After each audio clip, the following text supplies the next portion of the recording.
Capital is a critical part of banking, and the recently finalized Community Bank Leverage Ratio provides the much-needed relief to smaller institutions. Capital allows banks to withstand losses to a point without failing, and regulators require banks to hold certain minimum amounts. These requirements are generally expressed as ratios between balance sheet items, and banks indicate that reporting these ratios can be difficult. Capital ratios fall into one of two main types: simpler leverage ratios and more complex risk-weighted ratios. A leverage ratio treats all assets the same, whereas a risk-weighted ratio assigns assets a risk weight to account for the likelihood of losses.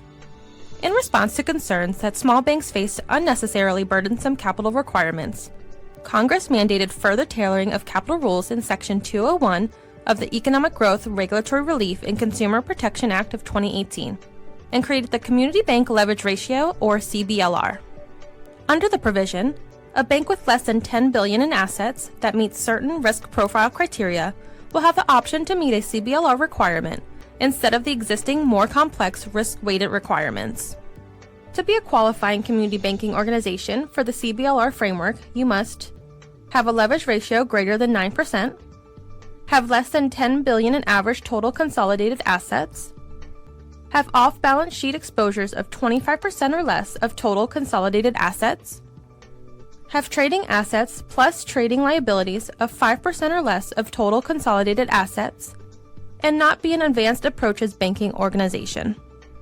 The formula to calculate the Community Bank Leverage Ratio is Tier 1 capital divided by average total consolidated assets. This is consistent with how banking organizations calculate their leverage ratio under the generally applicable capital rule. A 2-quarter grace period is given to the bank to either meet the qualifying criteria again or to comply with the generally applicable capital rule. The grace period applies when a banking organization's leverage ratio is 9% or less but greater than 8%. A banking organization that fails to maintain a leverage ratio greater than 8% would not be permitted to use a grace period and must comply with the generally applicable capital rule and file the appropriate regulatory reports. The grace period does not apply in the case of a merger or acquisition. For a more detailed overview of the CBLR, please go to www.fdic.gov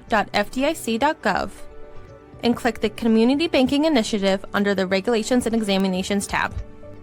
Thank you for watching.